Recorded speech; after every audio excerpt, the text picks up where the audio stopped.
તો લાગી રહ્યું હતું કે ચૌધરી મતો જે છે તે ભાજપ કોંગ્રેસના મતોની જે ગણતરી છે તેના પર ભારે પડી શકે છે। માવજીભાઈએ જે સમયે ચૂંટણીમાં ઝંપલાવ્યું અને ભાજપે લાખ પ્રયત્નો કર્યા છતાં પણ માવજીભાઈ સાંભળવા તૈયાર નહોતા, માનવા તૈયાર નહોતા અને એવું લાગી રહ્યું હતું કે ભાજપ અને કોંગ્રેસ બંનેને માવજી પટેલ નડી શકે છે, પરંતુ એવું થતું બિલકુલ નથી દેખાઈ રહ્યું। સીધી જ રીતે કોંગ્રેસના જે વોટ હતા તે કોંગ્રેસમાં જ ફરી એક વખત તબદીલ થતા હોય તેવું લાગી રહ્યું છે। તમામ પક્ષોએ જે મહેનત કરી હતી તેમાંથી માત્ર કોંગ્રેસની મહેનત ફળી હોય આ વાવ બેઠક પર તેવું ચિત્ર હાલ ઊભું થઈ રહ્યું છે।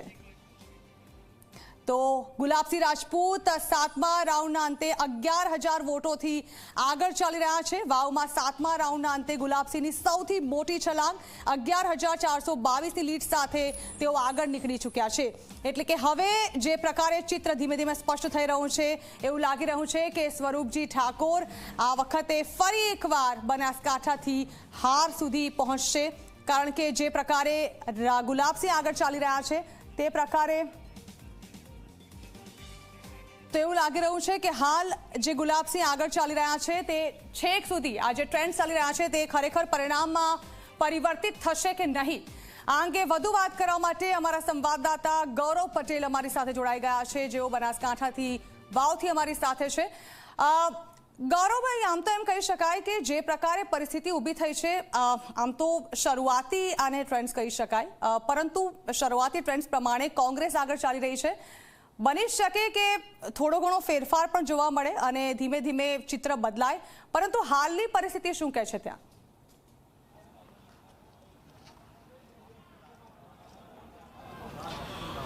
જરા વાત કરીએ તો 8 રાઉન્ડની મતગણતરી પૂર્ણ થઈ ચૂક્યું છે અને 8 રાઉન્ડના અંતે કોંગ્રેસની લીડ 12,000 કરતાં વધારે આગળ નીકળી ચૂકી છે। 12,752 મતથી કોંગ્રેસના ઉમેદવાર ગુલાબસિંહ રાજપૂત આગળ ચાલી રહ્યા છે। બીજા ક્રમે ભારતીય જનતા પાર્ટીના ઉમેદવાર સ્વરૂપજી છે અને ત્રીજા ક્રમે માવજી દેસાઈ ચાલી રહ્યા છે।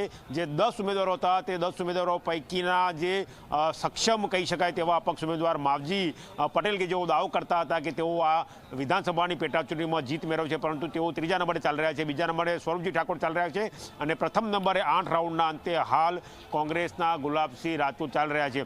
જ્યારે વિધાનસભાની પેટા ચૂંટણી યોજાય ત્યારે પ્રવચનમાં અવારનવાર ગેનીબેન ઠાકોરે એવો ઉલ્લેખ કર્યો હતો કે વાયનાડથી લઈને વાવ સુધી કોંગ્રેસ હેટ્રિક મારશે।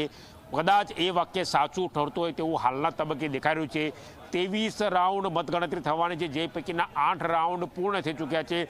હજુ વાવ તબક્કાના જે વાવ પટ્ટાના જે ઈવીએમ મશીનો હતા તે ઈવીએમ મશીનો ખુલ્યા છે। જિલ્લા પંચાયત, તાલુકા પંચાયતની બેઠક પ્રમાણે મતગણતરી થઈ છે, તેમાં કોંગ્રેસને સારી લીડ મળી છે। હવે સુઈગામનો જે પટ્ટો ખરો એ સુઈગામના પટ્ટાના ગામડાની મતગણતરી હાથ ધરાશે, એમાં પણ ગુલાબસિંહ પ્લસ રહે તેવું સ્થાનિક નાગરિકો, રાજકીય નેતાઓ, કોંગ્રેસના આગેવાનોનો દાવો છે। ભારતીય જનતા પાર્ટીનો સંપૂર્ણ દારોમદાર ભાભર ભાભર તાલુકામાં રહ્યો છે, કારણ કે ભાભર તાલુકામાં ઠાકોર મતદારોની સંખ્યા સૌથી વધારે છે અને તે પરિણામ ઉપર ભારે અસર કરી શકે છે।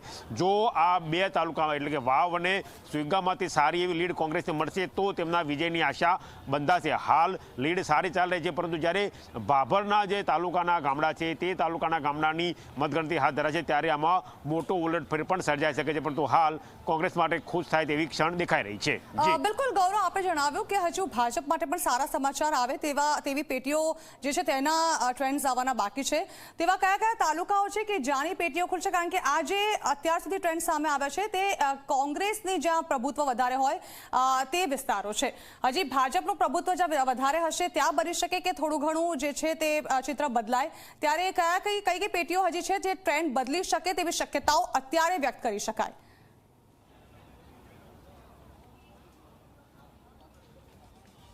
ઝરણા, બનાસકાંઠા જિલ્લાની વાત કરીએ તો ત્યાં કોઈ જ્ઞાતિ સમીકરણ સીધી રીતે અસર કરતા નથી। આપણે છેલ્લી 2 વિધાનસભાની ચૂંટણીઓ જોઈ કે જેમાં ભાભર તાલુકામાંથી ગેનીબેન ઠાકોરને લીડ મળતી હતી, વાવ અને સુઈગામ તાલુકામાંથી તેઓ માઇનસ નીકળતા હતા, એટલે તેમની જીત ભાભર નક્કી કરતું હતું। ગેનીબેન કોંગ્રેસના ઉમેદવાર હતા। આ વખતની વાત કરીએ તો વાવ અને સુઈગામમાંથી કોંગ્રેસ પ્લસ નીકળી રહ્યું છે અને કોંગ્રેસને એવી આશંકા છે કે કદાચ ભાભર તાલુકાના ગામડામાંથી તેમને ધાર્યા પ્રમાણમાં મત ના મળે તો એ મત કઈ રીતે કવર કરવા તેની મહેનત કોંગ્રેસે વાવ અને સુઈગામમાં કરી હતી જે કદાચ અત્યારે હાલ સાર્થક થતી દેખાઈ રહી છે. એટલે બાબર તાલુકામાં ઠાકોર સમાજના નાગરિકો, ઠાકોર સમાજનો પ્રભુત્વ વધારે જોવા મળે છે, મતદારો વધારે છે અને તેની અસર મતદાનમાં પણ જોવા મળતી, કારણ કે સમાજનો કોઈ વ્યક્તિ ઊભો હોય ત્યારે સમાજના મોટાભાગના નાગરિકો તેને સીધી રીતે મદદ કરતા હોય છે.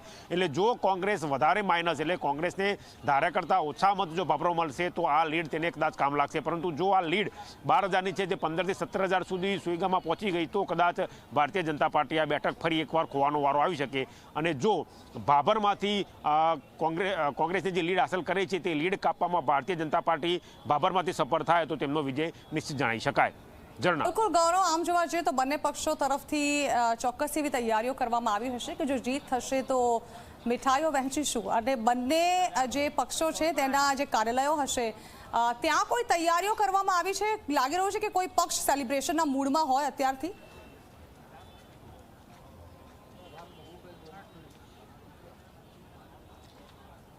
ઝરણા, વાવ જે વિધાનસભાની બેઠક કરી એ પાલનપુરથી 100 કિલોમીટર દૂર આવેલું સ્થળ છે. મતગણતરી છે તે પાલનપુરની બાજુમાં જગાણા ખાતેના મતગણતરી કેન્દ્ર પર ચાલી રહી છે. એટલે કાર્યકરો કરતાં જે ચૂંટણીના એજન્ટો છે, મતગણતરી એજન્ટો તે અહીંયા મોટી સંખ્યામાં હાજર છે. જે કાર્યકરો ખરા તે પોતાના વિસ્તારમાં હશે. એટલે જ્યારે વિજય નિશ્ચિત થાય ત્યારબાદ એ દ્રશ્યો જોવા મળી શકે કે કોણ કેવા પ્રકારની ઉજવણી કરી રહ્યું છે. ઝરણા. જી બિલકુલ, આભાર ગૌરવ. ફરી એકવાર આપની સાથે